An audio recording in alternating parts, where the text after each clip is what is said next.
जय जगन्नाथ आपण मानकु श्वेता किचन को स्वागत। एमितिरे मिठा खाइबा पई इच्छा हेले घरे सिमेई खीरी ही बनाती। सिमेई खीरी अति शीघ्र तैयारी हो जाए, किंतु सिमेई खीरी तैयारी करिवार प्रोसेस अलग होइथाए। सिमेई खीरी मु किपरि तैयारी करे आज आपण मानकु देखाइबी।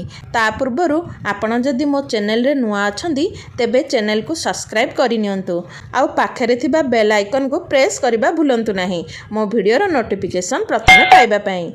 तेबे चलंतु देखिनेबा आजिर रेसिपी। प्रथमे गोटिए कड़ाई नेबा, सेथिरे गोटे चमच गुआ घिओ देबा।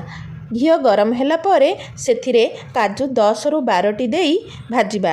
ତାପରେ ପିସ୍ତା ବାଦାମ 10 ରୁ 12ଟି ଦେଇ ପୁଣି ହାଲକା ଭାଜିବା। ବେଶୀ ଭାଜିବେନି। ଗ୍ୟାସର ଫ୍ଲେମକୁ लो टू मीडियम फ्लेम्रे रखिबा। गोल्डन कलर ହେଲା ପର୍ଯ୍ୟନ୍ତ ଭାଜିବା। ଦେଖନ୍ତୁ ଭାଜି ହୋଇଗଲା। ଏବେ ବାଉଲକୁ କାଢ଼ି ସାଇଡରେ ରଖିବା।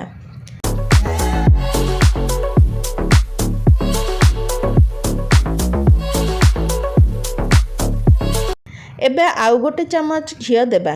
तापरे 1 कप सिमेई देबा। सिमेई 100 ग्राम रो अछि। गैस रो फ्लेम को लो टू मीडियम रे रखिकी सिमेई को गोल्डन कलर हैला पर्यंत भाजी नेबा। देखंतु सिमेई गोल्डन कलर होई जाइछि। एबे सिमेई को साइड रे रखिबा। पुणी कड़ाई गरम करिबा। गैस रो फ्लेम को लो रे ही रखिबा। सेथिरे देबा चीनी। चीनी मु 150 ग्राम रो नेइछि। गैस रो फ्लेम को लो टू मीडियम रे रखिकी चीनी को मेल्ट करिबा। सिमेई खीरी रे भलो कलर आउ भलो फ्लेवर आनिबा पई चीनी को कैरामलाइज करिछे। एही प्रोसेसटा ऑप्शनल अछि। आपण चाहिले क्षीर देला परे चीनी पकई पारिबे। चीनी गरम हेले मेल्ट होई जिवो। गैस रो फ्लेम को हाई जम्मा करिबेनी, चीनी पोड़ी जिवो। चीनी पोड़ी गले बा डार्क कलर होई गले पित्ता टेस्ट लागिबो। ध्यान देबे। चीनी मेल्ट होई हल्का गोल्डन कलर होई गला परे आमे पानी किछि ऐड करिबा। गैस रो फ्लेम को ऑफ करि नेबा। भलो भाबरे मिसाई नेबा।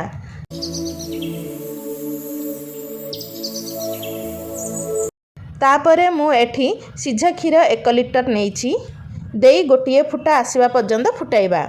गैस को ऑन करिकी हाई फ्लेम रे फुटाइबा। देखंतु क्षीर फुटी जाइछि।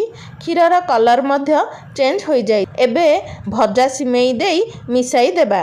Gas low to medium flame रे रखिकी सिमेई को सिजाई देबा 5 ରୁ 6 मिनट। 5 ରୁ 6 मिनट परे भाजिकी रखिथिबा ड्राई नट्स को ऐड करिबा। गोटिए तेजपत्र को ऐड करिबा। भलो बास्ना आसीबा पई गुजराती मंजीर गुंड आधा चमच देई मिसाई देबा। गैस रो फ्लेम को मीडियम रे रखिकी 4 ରୁ 5 मिनट कुक करिबा।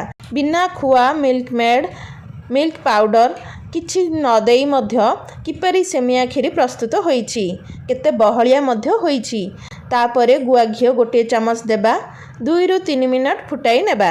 जदि खीरी बहलिया हो जाए तेबे सिजा क्षीर देई फुटाई पतला करि पारिबे आपणक इच्छा अनुसार। एबे आमर सिमेई खीरी प्रस्तुत हो जाइछि। रेसिपीटी भलो लागिले लाइक शेयर तो निश्चय करिवे। एही परि थरे घरे बनाई खांतु किपरि लागिला आपणक अनुभव मो सह शेयर करंतु कमेंट सेक्शन रे। रहुछि धन्यवाद।